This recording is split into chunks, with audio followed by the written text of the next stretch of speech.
신약 성경 187면 사도행전 2장 1절로 13절 교독합니다.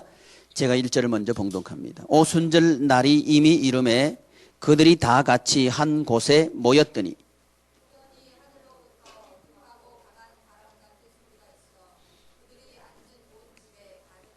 마치 불의 혀같이 갈라지는 것들이 그들에게 보여 각 사람 위에 하나씩 임하여 있더니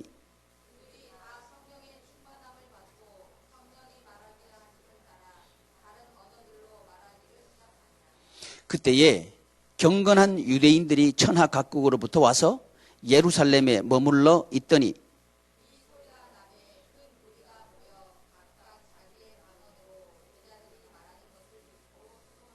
다 놀라 신기하게 여겨 이르되 보라 이 말하는 사람들이 다 갈릴리 사람이 아니냐.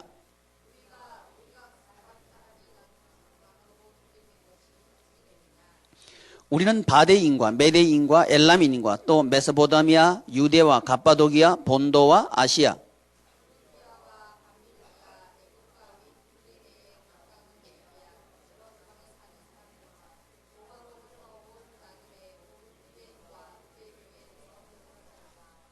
그레데인과 아라비아인들이라. 우리가 다 우리의 각 언어로 하나님의 큰 일을 말함을 듣는도다 하고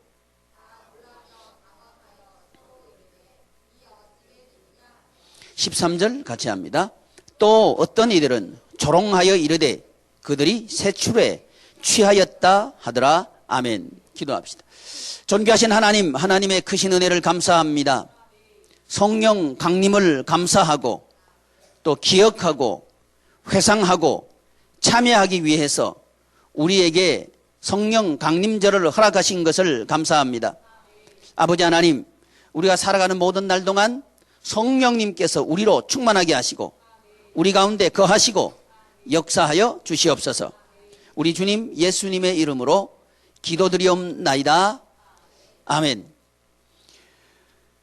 우리가 함께 봉독한 이 본문 말씀은 성령 충만을 받은 사람들의 고백이고 간증입니다. 그런데 이 고백을 하고 간증을 하는 사람들은 신앙에 실패한 사람들입니다.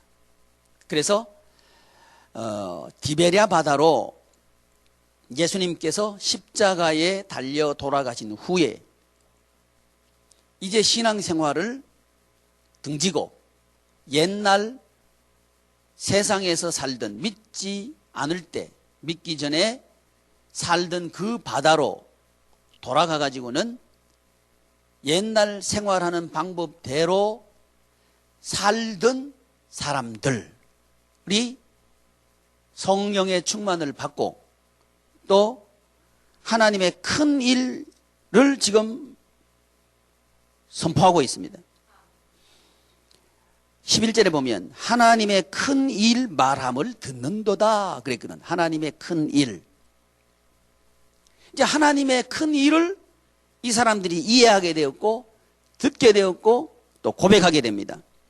그 고백이 뭐냐 하면 14절 이하에 나오는 베드로의 오순절 설교입니다. 이게 간증이죠. 이 베드로는 우리가 잘 아는 대로 예수님의 제자들 중에서 수제자로 가장 앞장서서 일하던 사람이 베드로죠. 근데 이 베드로가 예수님께서 십자가에 달리실 때에 예수님을 부인하죠. 그리고 떠나가죠. 그리고는 세상살이로 돌아가 버립니다. 우리는요, 이 베드로를 보면서 우리를 볼 수 있기를 바랍니다. 베드로가 신앙생활을 하기는 했는데 어떤 생각으로 예수님을 따라다녔느냐 하면 세상에서 높은 자리 차지하는 것을 목표로 예수님을 따라다녔습니다. 그래서 예수님께서 예루살렘 성으로 입성할 때에 이 제자들과 더불어 함께 예수님 뒤에 입성하면서 예루살렘 성으로 입성하면서 이 베드로를 위시한 제자들 그리고 그의 어머니들이 뭘 가지고 서로 다투느냐 하면 예수님께서 왕이 되시면 누가 높은 자리를 차지할까를 놓고 서로 다투고 있는 모습을 성경은 우리에게 가르쳐 줍니다. 그러니까 예수님께서는 예루살렘 성에 십자가를 지시기 위해서 들어가시는데 제자들은 높은 자리에 차지하는 게 목적이었습니다. 그러니까 세상에서 잘 되는 게 목적이었다는 거죠. 목적이 달라요. 우리 예수님께서는 십자가의 제물이 되시기 위해서 지금 높은 자리 차지하고 세상에서 잘 되기를 원해서 그렇게 다투고 있는 제자들의 잘못을 짊어지시고 이제 십자가 위에 제물로 돌아가시기 위해서 가고 있는데 바로 그 뒤에서는 높은 자리 차지하려고 하는 다툼이 일어나고 있는 그것이 제자들이었던 거죠. 그리고 우리 예수님께서 십자가를 지시기 전에 이제 대제사장들의 그 뜰에서 신문을 당할 때 이 베드로는 예수님을 모른다고 3번이나 부인했던 인물이 베드로입니다. 여러분 우리도요 이 베드로처럼 우리가 어려움을 만날 것 같으면 수도 없이 예수님을 부인하지 않았나 이 말이죠. 이런 베드로. 또 실제적으로 예수님께서 십자가에 달리시고 무덤에 묻히시고 나니까 이제 베드로는 떠나가 버립니다. 신앙생활을 안 한다 이 말이죠. 신앙생활을 하지 않고 옛날 생활로 돌아가 버립니다.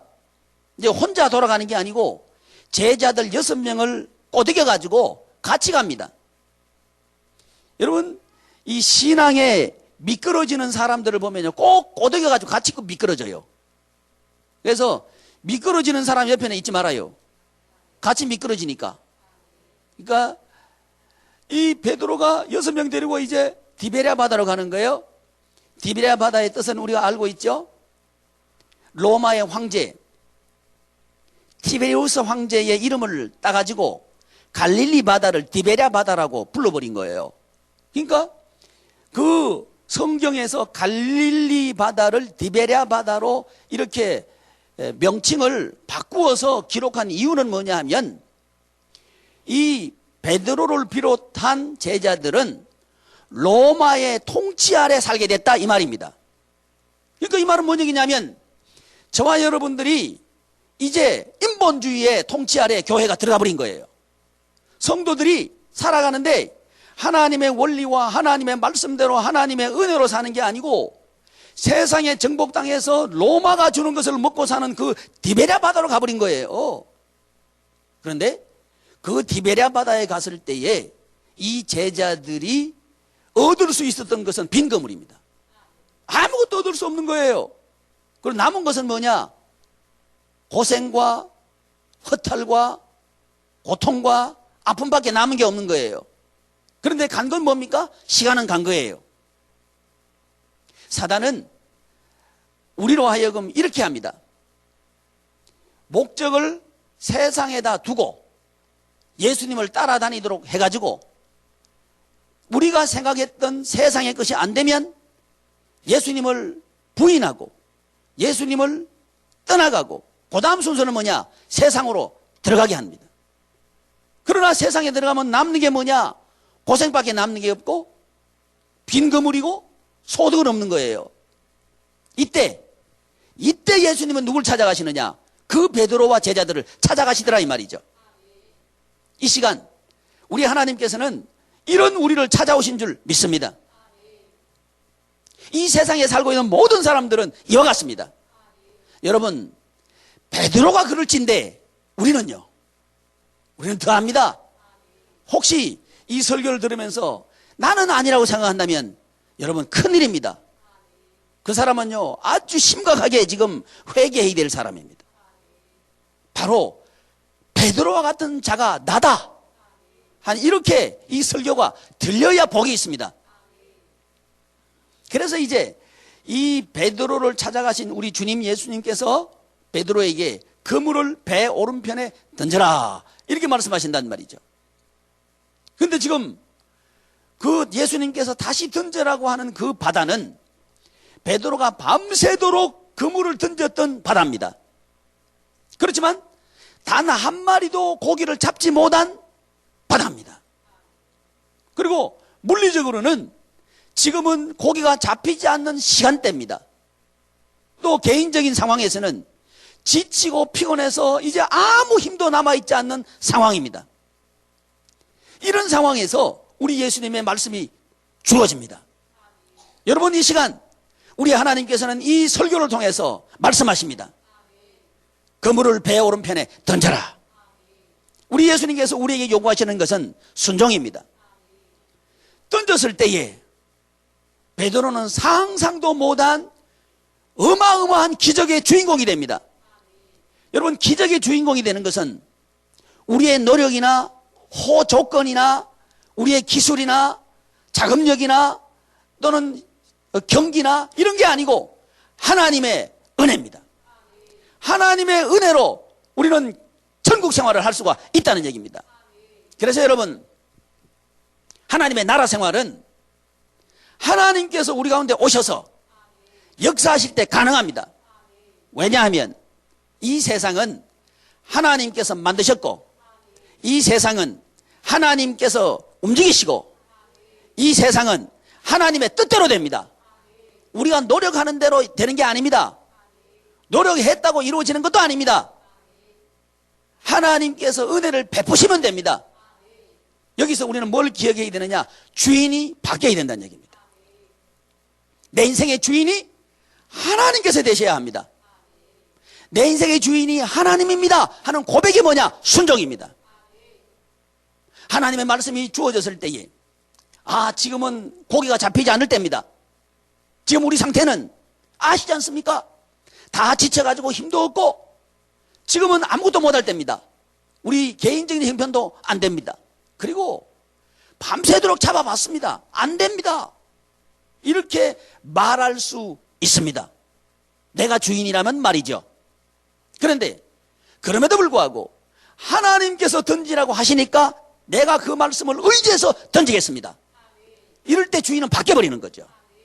순종은 주인이 바뀌었다는 표입니다.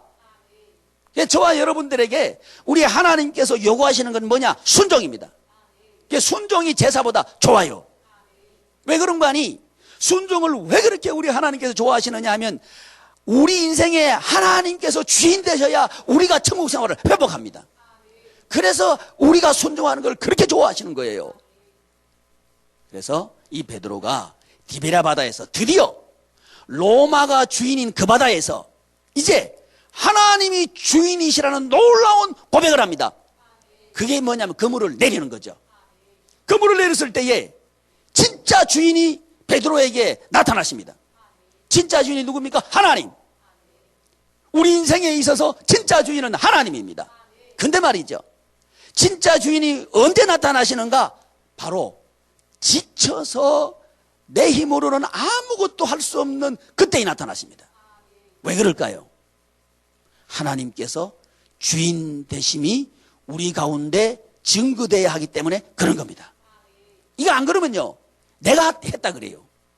우리 속에는 아주 나쁜 게 들어있어요. 그게 뭐냐면 악한 성품인데, 이 악한 성품은 내 중심, 내 위주입니다. 내가 주인 되려고 하는 이런 생각이 우리 속에는 꽉 차 있습니다. 이걸 우리 고백해야 돼요.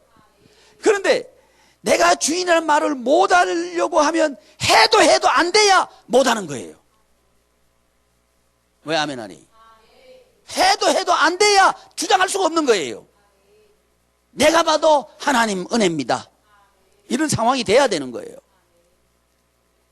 이런 상황에 내가 봐도 하나님께서 하셨습니다, 다른 사람이 봐도 하나님께서 하셨습니다, 이게 흑암이지, 흑암. 캄캄한 밤을 비춰버리는 게 뭐냐? 기도입니다. 그래서 우리 예수님께서 디베랴 바다를 찾아가셔가지고 제자들에게 예루살렘을 떠나지 말고, 예루살렘으로 돌아가고 예루살렘을 떠나지 말고 아버지께서 약속하신 것을 기다려라, 이렇게 말씀하시는 거예요. 아버지께서 약속하신 게 뭐냐? 성령님입니다. 성령님의 임재를 기다려라. 이 기다려라 하는 말을 우리는 기다려라, 우리나라 사람들은 기다려라 그러면 기다려라 이렇게 이해하는데, 그 사람들은, 이 구약의 이스라엘 백성들은 기다려라 그러면 기도하라 이렇게 듣는다고요. 그래서 오늘 본문 말씀에, 우리가 읽은 말씀에 2장 1절에 보니까 오, 다 같이 이 오순절날이 이미 이름에 그들이 다 같이 한 곳에 모여 있었다 그래요. 모여서 뭐 했을까요? 오로지 기도에 힘쓰는 거죠. 목적이 뭡니까? 성령이여 오시옵소서. 이게 목적이에요. 그래서 기도에 힘쓰니까 성령님께서 임재하신 거죠. 이때 기도했다는 거죠. 여러분, 그래서 우리는 성경을 통해서 누가 기도할 수 있는가, 또는 좀 더 적극적으로 말씀드려가지고 누가 기도의 사역자인가를 우리는 알아야 되는 거죠. 여러분, 한나, 그녀는 위대한 기도의 사역자입니다. 그런데 이 한나가 어떤 상황에서 기도했습니까? 육체적으로 아무것도 할 수 없는 상황입니다. 아이를 낳을 수 없는 여인이에요. 불임 여성입니다. 인간으로 할 수 있는 게 아무것도 없어요. 그리고 상황적으로는 분인나라고 하는 여자가 맨날 격동하고, 격동한단 말은 속 뒤집어 놓는다 이 말입니다. 하루 속 뒤집어 놔도 열흘 이상 갈 텐데 맨날 속 뒤집어 놔. 살만 나 안 나. 죽을 맛이에요. 이런 상황입니다. 거기다가 남편 엘가나는 영양가 없는 얘기만 해요. 내가 당신에게 있어서 10아들보다 낫지 않습니까? 뭐이나 10아들 낳는 게 낫지. 아, 그래 안 그래요? 아들이 없어 지금 힘들어 죽겠는데 아들 낳는 게 낫지. 뭐이 10아들보다 내가 낫지. 그런 얘기를 하는 영양가 없는 남편이에요. 그러니까 이런 상황입니다. 이런 상황에서 아무것도 할 수 없는 이 여인이 뭐가 되느냐? 기도의 사역자가 된 거죠. 기도는 그때 하는 거예요. 왜 그런 거 압니까? 기도는 하나님께서 내 주인이십니다 하는 이 고백입니다, 여러분. 그래서 우리는 기도 사역자로 우리를 하나님께서 부르셨다 하는 사실을 믿으십시오. 오늘 본문에 나와 있는 베드로 그리고 제자들, 이 사람들 어떤 사람들입니까? 완전히 사면초가죠. 아무것도 할 수 없는 상황입니다. 누가 봐도 실패자입니다. 신앙 실패자, 경제 실패자, 인격 실패자, 아무것도 할 수 없는 존재가 된 사람들이 이 베드로와 그 제자들이죠. 한때는 말이죠, 예수님 옆에서 누가 높은 자리 차지할까 이렇게 떵떵거리면서 누가 신앙이 좋은가, 누가 이 죽은 자 살리는 예수님의 기적의 체험의 현장에서 수종 들면서 그렇게 사역했던 그 사람들이 말이죠, 지금은 신앙 실패자, 인격 실패자, 경제 실패자, 완전 실패자, 낙오자가 된 거죠. 근데 하나님께서 그 베드로와 제자들을 기도 사역자로 세우신 거죠. 누가 기도할 수 있습니까? 신앙 실패자가 기도할 수 있습니다. 누구를 하나님께서 기도 사역자로 세우시는가? 인격적인 실패자를 기도의 사역자로 세우십니다. 왜 그래요? 하나님께서 주인 되시기 때문에. 하나님 앞에 모든 것을 내놓으시길 축복합니다. 여러분, 우리는요, 위대한 신앙의 사람들을 보면, 야, 저 사람은 정말 신앙이 좋아. 저 사람은 아무리 힘들어도 힘들지 않을 거야. 이러기 쉬워요. 여러분, 그렇지 않습니다. 이 세상에 있는 모든 사람들은 아픔이 있는 사람들이고요, 사면 초과에 있는 사람들입니다. 지금도 우리 후배들에게 신앙의 위대한 유산을 물려준 우리 손양원 목사님께서 나 환자를 위해서 이런 기도를 했습니다. 사람들이 병으로 살점이 떨어져 나가고 얼굴이 무섭게 변해 있으니 대하기가 힘듭니다. 무섭지 않게 하옵소서. 환자들의 살이 썩으니 냄새가 심합니다. 냄새를 못 느끼게 하시옵소서. 처음 나 환자를 위한 목회를 시작하였으니 나 환자를 위한 목회로 끝내게 하여 주시옵소서. 이런 기도를 한 거예요. 무슨 얘기입니까? 너무 힘든다는 거예요. 보기가 흉측하게 변해버린 얼굴들과 함께 목회하는 게 너무 무섭다는 겁니다. 그래서 무섭지 않게 하옵소서. 냄새가 너무 심한 거예요. 냄새를 못 느끼게 하옵소서. 너무 힘들어서 이 나환자 교회 사임하고 다른 교회 가야 되겠다 이 생각 나지 않게 하여 주시옵소서. 그 기도거든요.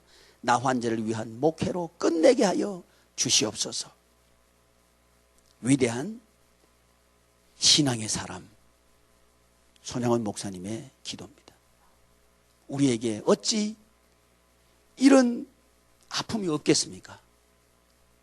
하나님, 저 견디게 하여 주시옵소서.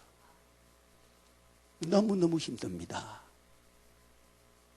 너무 아파서 쓰러지지 않게 하여 주시옵소서. 이렇게 기도하는 것을 하나님은 원하신다고요. 이 기도를 할 때 하나님께서는 성령님으로 우리를 충만하게 하시고 우리로 하여금 간증하게 하실 겁니다. 누구처럼? 베드로처럼 말이죠. 하나님께서는 그래서 우리 보고 뭐라 그러시느냐? 기도하라 이렇게 하시는 거예요. 혹시 한나처럼 기가 막힌 일을 만났거든 하나님께서 한나에게 기도하라고 하신 것처럼 우리도 기도합시다. 통곡하면서 기도합시다. 저 사람은 왜 저렇게 통곡하는 거? 여러분, 엘리처럼 통곡하면서 기도하는 사람 평가하면 안 돼요. 하나님, 저 눈물을 보시옵소서. 주님께서 저 영혼 위에서 흘리신 그 눈물 위에 저 영혼의 눈물도 흘리게 하여 주심을 감사합니다 하고 중보기도 해줘야 되는 거예요.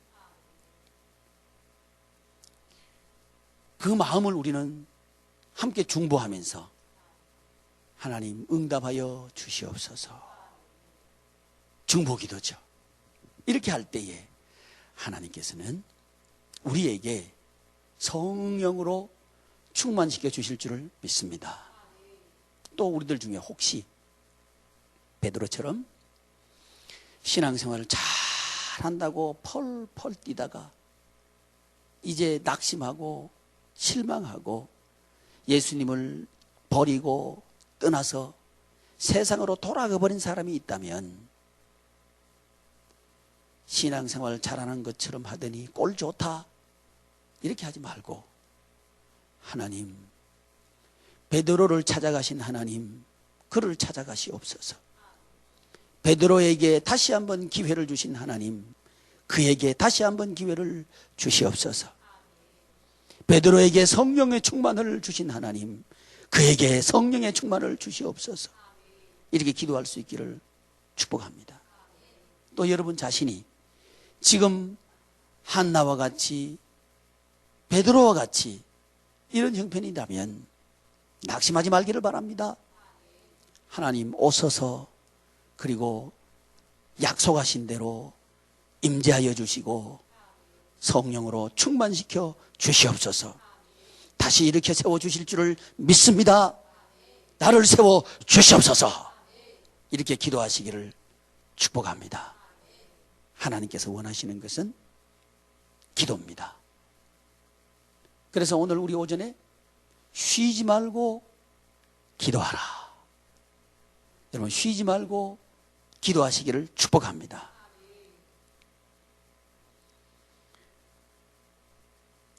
우리 어머니들이 말이죠, 자녀들에게 물려줄 수 있는 유산 중에서 중요한 가장 큰 것 중에 하나가 기도의 유산입니다. 여러분 기도의 유산입니다. 힘들 때마다 무릎 꿇는 모습을 자녀들에게 보여줍시다. 기진맥진해서 아무것도 할 수 없을 그때에 한나처럼 예배당에 와서 통곡하는 모습을 보여줍시다. 기도는요, 훈련입니다. 여러분 기도는 훈련입니다. 우리 예수님도 습관을 따라 산으로 가셨다 그랬습니다. 기도는 훈련이고 훈련이 습관이 되도록 훈련해야 합니다. 그래서 어려운 일이 있을 때마다 하나님 앞에 부르짖고 매어 달리는 이런 기도의 습관을 우리의 자녀들에게 물려줍시다. 그것을 본 자녀들은 어찌 살아가면서 기가 막힌 일을 안 만날 수 있는 사람이 있겠습니까? 다 만나죠. 그때 우리 아이들이 어머니로부터 물려받은 기도의 유산 때문에 다시 일어설 수 있을 줄 믿습니다. 록펠러가요, 사업을 하다가 너무너무 힘든 거예요. 직원들 월급은 줘야 되는데 월급은 몇 달 동안 체불이 되고, 광산 노동자들이 이제 그 쇠사랑을 들고 꽃괭이를 들고 이제 이 록펠러를 이제 죽이려고 데모 일으키고 막 성이 나서 달려들 때에 록펠러는 그의 어머니로부터 배운 게 있었습니다. 그건 기도입니다. 막바지 몰려가지고 더 이상 어떻게 할 수 없는 상황, 그 상황이 됐을 때 록펠러는 군중들 앞에 나섭니다. 나서서 여러분, 나에게 기회를 주십시오. 내가 믿는 하나님 앞에 기도할 수 있는 시간을 주십시오. 그리고 그는 하나님 앞에 무릎을 꿇습니다. 하나님, 나를 불쌍히 여겨 주십시오. 그리고 하나님, 이 광산에서 하나님의 축복의 증거가 나타나게 하여 주시옵소서. 기도하고 난 뒤에 군중 앞에 돌아온 록펠러는 조금만 더 팝시다. 이렇게 해서 그 성난 군중들이 다시 광산 안으로 들어가서 좀 더 파기 시작합니다. 그래서 나온 게 뭐냐 하면 기름입니다. 이렇게 해서 록펠러 가문은요, 세계적인 가문이 됩니다. 이렇게 된 것은 어머니로부터 물려받은 기도의 습관, 기도의 유산입니다. 기도. 여러분, 기도는 하나님을 움직입니다. 하나님의 마음을 움직입니다. 하나님은 세상을 움직입니다. 이것이 기도입니다. 여러분, 여전히 우리가 할 수 있는 게 있습니다. 그건 기도입니다. 기도할 때에 우리 하나님은 기뻐하십니다. 기도하는 것이 하나님을 인정하는 것이고 하나님을 믿는다는 표입니다. 기도를 쉰 죄를 회개합시다. 다시 기도를 시작합시다. 간절히 기도합시다. 매달려서 기도합시다. 그럴 때에 하나님은 우리의 하나님이 되실 줄을 믿습니다. 제가 어제 텔레비전을 우연히 봤는데 중국의 1위 부자 마윈 회장의 강연을 일부 듣게 됐습니다. 이 사람은 1964년 생인데요. 1999년도에 알리바바라고 하는 그룹을 설립합니다. 근데 이분이 말이죠, 이 사업을 시작한 후에 3년 동안 단 1원도 수입을 만들지 못했다는 거죠. 그 사람 표현으로는 영원이라고 표현하대요. 수입 영원이 3년 이상 동안 지속됐다는 거죠. 이때 이 사람이 그 일을 계속할 수 있었던 이유가 뭐냐 하면 자기가 하고 있는 그 일을 보고 사람들이 즐거워하더라는 거죠. 이걸 즐거워하는, 그걸 자신의 즐거움으로 삼을 수 있었을 때 그는 영원히 3년을 수입이 하나도 없는 3년을 기다릴 수 있었다는 거죠. 여러분, 우리는요, 크리스찬들은 내 때가 아니라 하나님의 때를 기다릴 수 있어야 합니다. 수입이 하나도 없이도 말이죠. 그것이 하나님을 신뢰하는 겁니다. 하나님께서는 여러분의 하나님입니다. 하나님께서는 우리의 하나님입니다. 하나님께서는 베드로를 찾아가신 것처럼 빈 그물된 우리를 찾아오십니다. 그 하나님을 믿으십시오. 기도하겠습니다. 존귀하신 하나님, 하나님의 은혜를 감사합니다.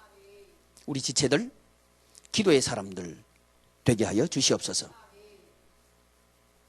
하나님 앞에서 한나처럼 매어 달리고 통곡하게 하여 주시옵소서. 야곱처럼 생명을 걸고 매어 달리는 기도를 하게 하여 주시옵소서. 엘리야처럼 생명 걸고 기도하는 기도의 용사들이 되게 하여 주시옵소서. 우리와 성경이 같은 엘리야를 통해서 하나님께서 천지 만물을 움직이시고 통치하게 하신 것처럼 우리를 통해서 하나님께서 대한민국을 아니 세계를 움직일 줄을 믿습니다. 우리 주님 예수님의